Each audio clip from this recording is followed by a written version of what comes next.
I have to talk to the Filipino people. Hindi nila pinapublish eh. Selected lang. Hindi na pa-publish. Hindi na nalagay sa news. Wala. Kinokontrol nila yung damage. Let me lay the foundation of my statement. I am prepared to go down as president and self-destruct. Wala akong ano dyan. I tell you. Gusto mo marinig? But guys, if you are hungry, you can leave.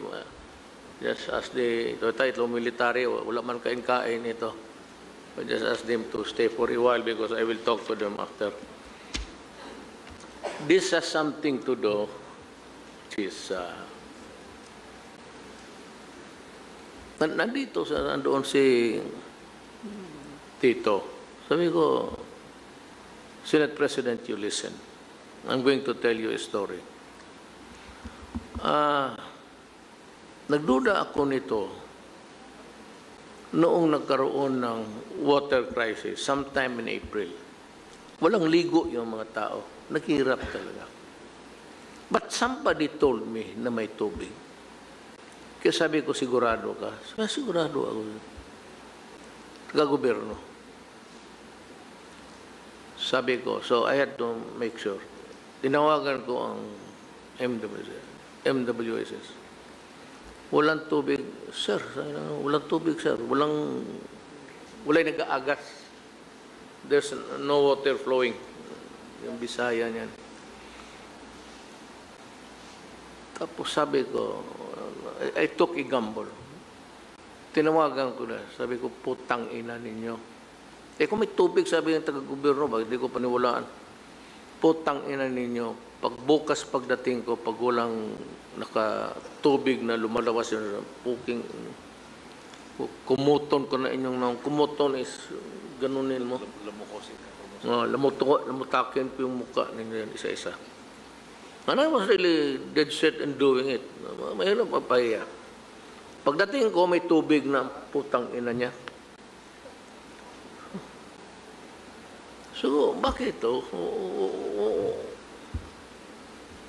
So, para magtanong-tanong niya sila sa inyo, that started my curiosity.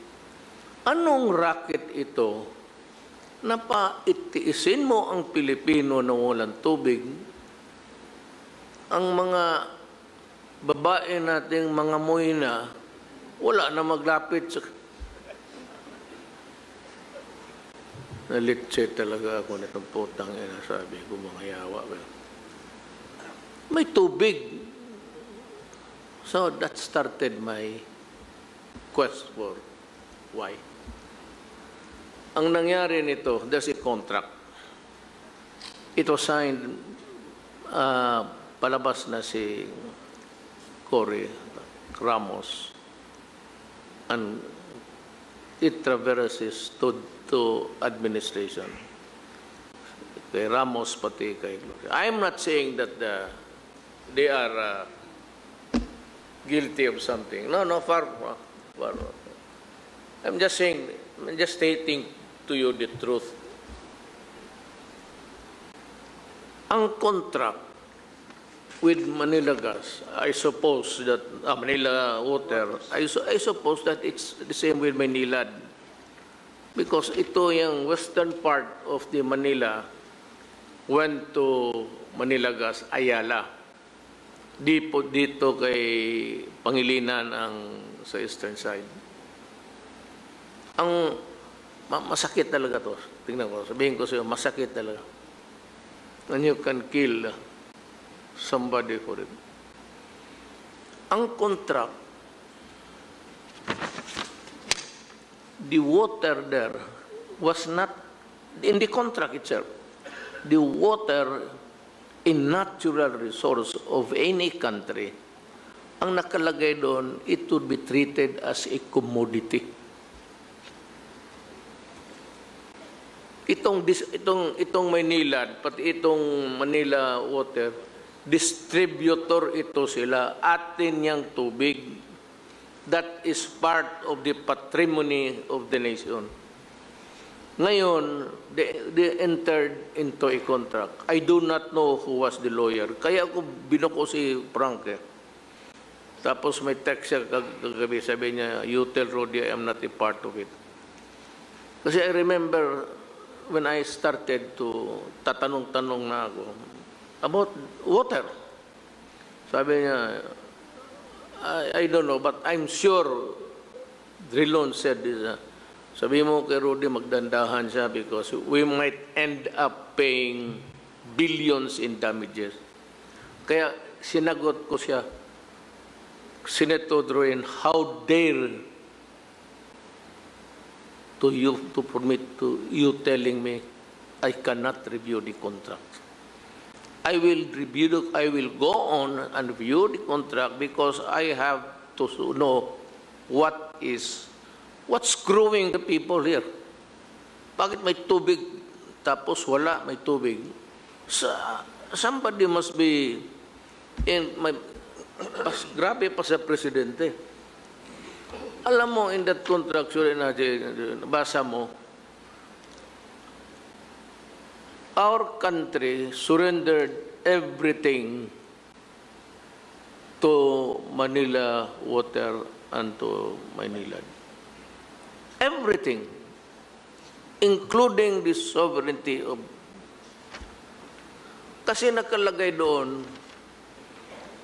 in interpreting this contract, pero nga Republic of the Philippines eh. Sabi lang, the Philippine government shall see to it that the operation sa distribution will be secured, blah, blah, blah, blah, and any interruption caused by a disturbance of government and the corresponding loss that would be created out of a malfunction or whatever, damage to their... Sila ang distributor eh. Magbayad tayo. Any loss or the losses that they will incur, babayaran natin. Anak ka na. Kung malugi sila, attributable to the government, what animal is that? It is not stated in the contract. Magbayad tayo. We pay. Malugo sila for ano we pay. And that contract was in 1997. It was renewed in... Original contract is 93, sir. Original contract is 93. Then it was renewed very much earlier in 2009.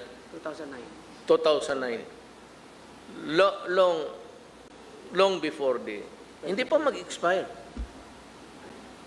About 7 years before. Nirenew na nila.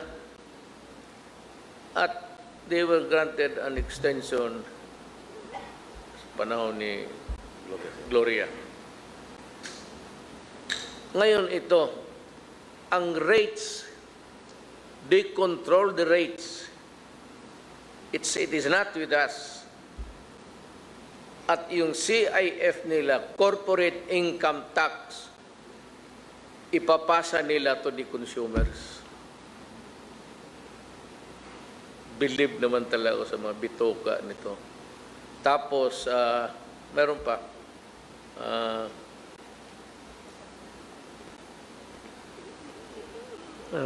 itong pag-increase, itong increase sa prices.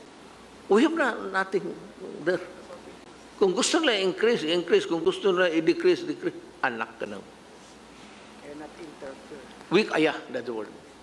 Any interference, that's the word, any interference by government that would create an aberration sa kanilang ano. Even if it's a road right of way, if we have to dig there because it is needed by the infrastructure of the country. Tapos nabutas mo yan, you will pay. Anak, sabi ko. Hindi na talaga ito. Hindi ko ito masikmura. Meron pa. All in favor. Basta yan isa, we have lost the sovereignty. We bargain it away. Gusto kong malaman kung sino yung mga abogado. Pero ako nagduda ako, but he sent a text to Bingbong. Binasa niya kagabi sa akin. Sabi doon, Bimo kay Rudy, wala na ako sa Accra yung panahon na yun. Accra is involved. But I am not saying that Accra is involved.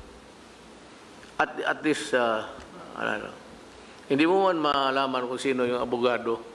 Sisilipin ko muna talaga kung yun ang they have the control of the water. And yun yung it will end ang contract nila The original, sir. 2037. 2037 Yung extension. ang extension.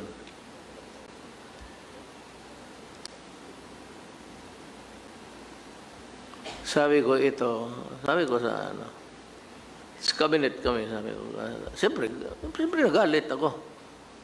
Puta na, kalukuhan to. So sabi ko, because pagka nalugi sila, hindi tayo magbayad. Now we paid earlier 3 million.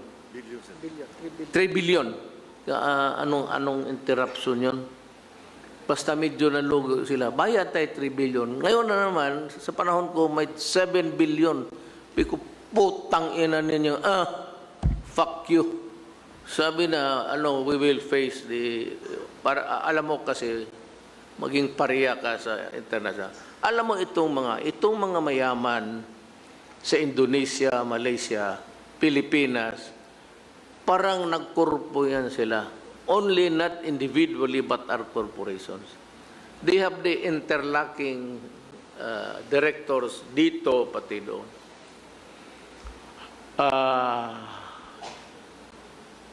Mahirap yan. Ako sabi ko, mahirap yan. Pero pang dalawa na escape my mind sa kabisi ko. But there's another one. Sa rates, yung losses, you have to bear it. You have to pay for the losses. Then, yung income tax nila, putang ina tayo ang magbayad. Wala akong nakitang putang inang kahiyaan na sanit ngayon ko. Ikaw na ang magbabayad sa kita nila. Ikaw pa ang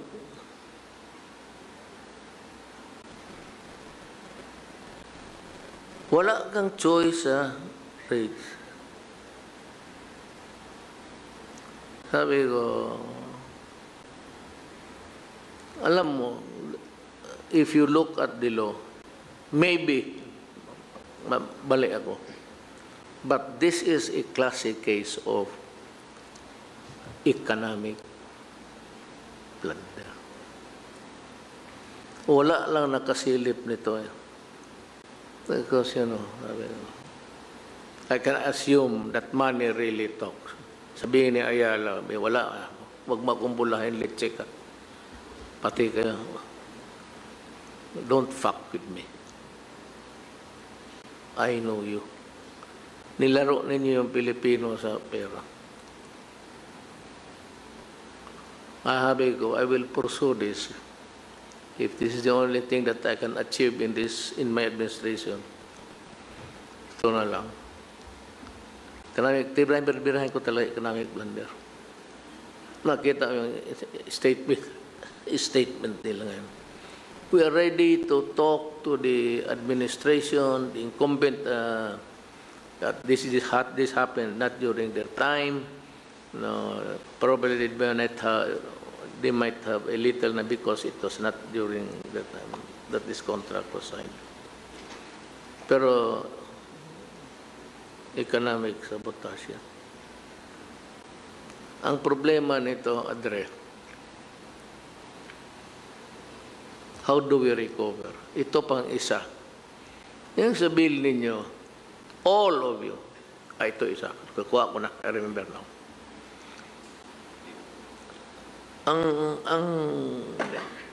Ang itong billing natin, meron dyan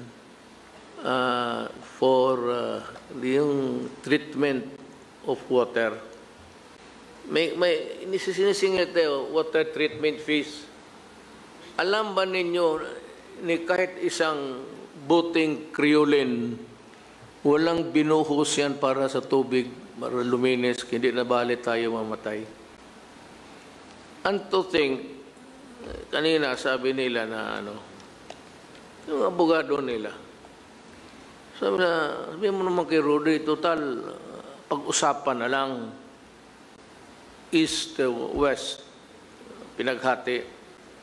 Total, ito lang naman ang tinamaan. We can always adjust the rates. Yung mga, paano na yung para kang gago. Now, probably over the years, we can reduce o tapos babawain. Sabi ko, how can that be? How many years na? Sabihin mo, ang tinamaan lang ang west, pati ang east sa Manila, Metro Manila. He said, do not fuck me. When we paid for your corporate income tax, kasi sinalo ng so kung sinalo natin, pera natin ang binayad. It is as if, ngayon, ang pera yan, hindi ng pera ng Metro Manila, nor of the east or of the west. It is money of the entire Republic of the Philippines. Kaya sila ang constituents ko. Pera ng gobyerno yung binayad namin sa income tax ninyo. How can it be now na sabihin mo, Maynila lang ang tinamaan? Because when we paid for your taxes, tinamaan na kami. Sabi ko, well, there's always a time for everything. The Bible says, there is a time to be comfortable with what you have, stolen money. There is a time to wallow in filth, in riches, but there is always a time for reckoning, to explain to the people how it came about. Talagang yayariin ko sila dito. And, the lawyers, they knew that when they were crafting the contract, it was actually lahat ng provision at that time and until now, at that time and now, present, they knew that it was all in violation of law, a diminution of our sovereignty, that we have to pay for their losses, that's anti-graft. Kaya pag sabay-sabayin mo, that the money that we have to absorb, we have to pay for their income tax. At the beginning, Adre, for abogado man tayo dito, right at the start, it was a contract that was all in contravention of the anti-graft law. So it could be, now, over a period of time, that's plunder. Kung isa, dalawa, okay lang. O isa, dalawa transaction, could not be ganun kalaki, even if it is that in magnitude. But over a period of time for so many years, tapos ngayon, kolektahan ako ng 7 million.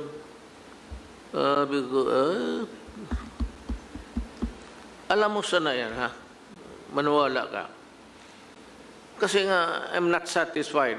I'm really pissed off with the services of tong cellphone. We were harping on a new player. So, a new player, gusto ng new player, bigyan sila ng mga incentives. Ang iniingan nila yung, alam mo, itong airwaves, it's a mystery. There's always that line that is very good. So, yung airwaves, it is given by government free. Hindi ko rin alam yan until na dumating sa akin. Ngayon, sabi ko na itong sila Ayala, pati si... Same player. Same players. Si Pangilinan. Same player. Sabi ko, isauli ninyo yung airline. Alam mo ang sagot sa akin? Kami sa cabinet meeting. Pabayarin daw ako. Sabi ni Secretary Rio ng DCTI, kanya magbayad daw ako ng 2 billion. Putang ina. Sabi ko naggalit ako tumindig ako, sabi ko, tawagan mo yung putang inang Letsing Ayala pati. Isauli nila yan. Bigyan ko sila ng 48 hours, 2 days. Pag hindi nila sinauli yung putang ina, pupuntahan ko sila sa opisina. Ako ang pupunta sa opisina nila. Kinabukasan, maagang-maaga, buong tawag, sir, isauli daw nila.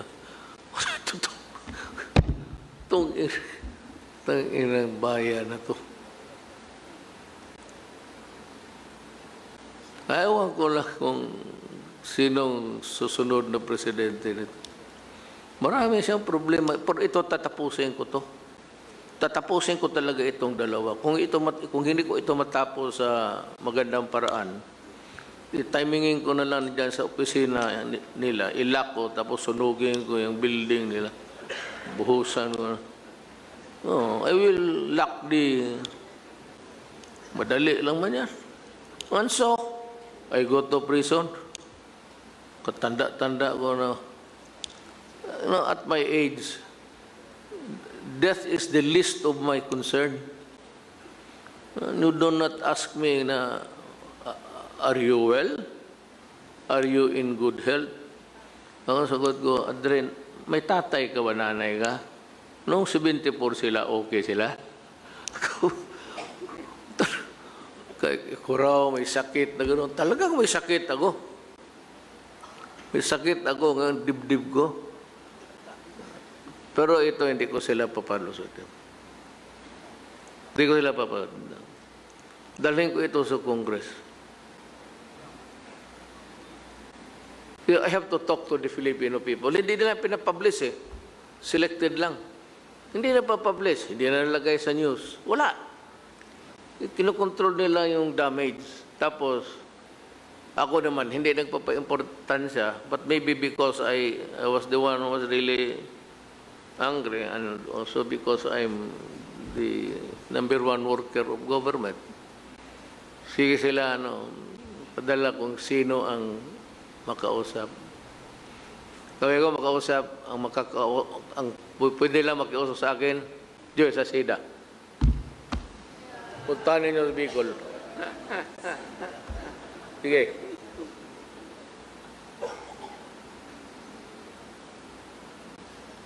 Mga gago itong putang inan to. Kaya ito, sabi ko, yayariin ko ito sila. Pag dinimanda nila tayo, diyan sa hindi magbayad ng 7 million putang sige, pakain ko yung pera kanila. Totoo, yan pa naman ang hindi ako nagbibiro kasi matapang na ako, marami man akong pulis noon.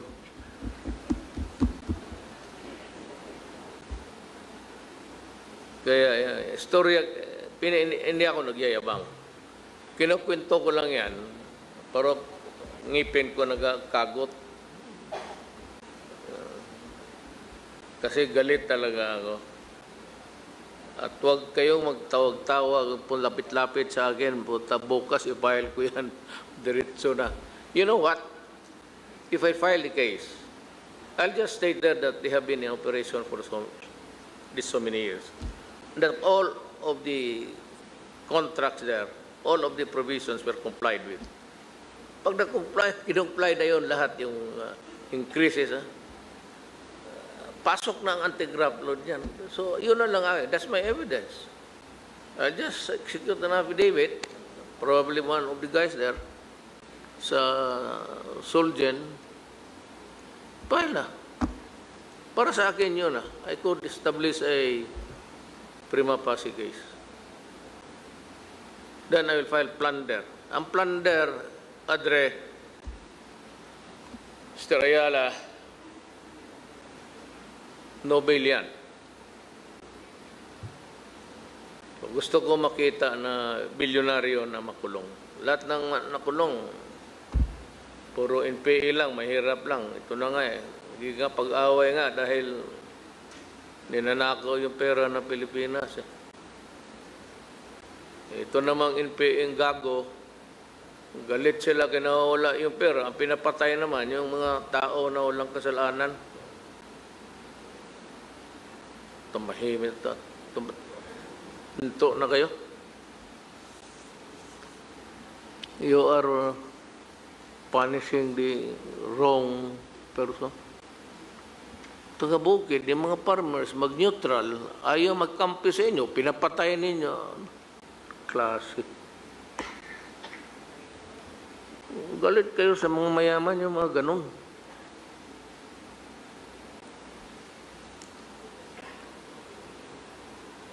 Bebot lang, bilyo. Yun ang kasama ninyo, wala rin pera. Kasi sige, palit ng asawa. Kaya ganun. Totoo man.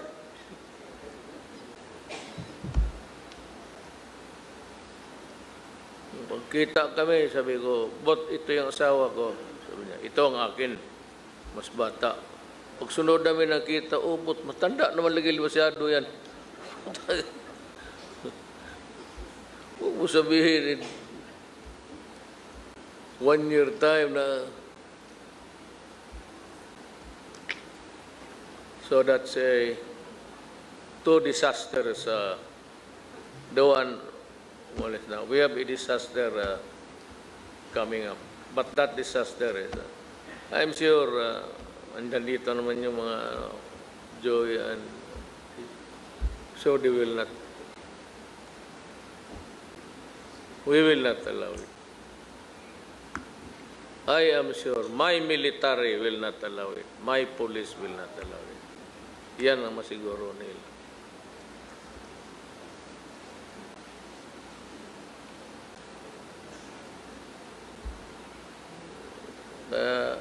Ayusin nilang mabuti kasi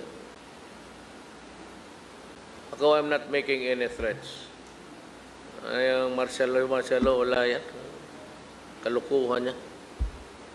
Bugok lang na presidente magamit niya. It's an overused, abused word, Marcelo. And even it's practice.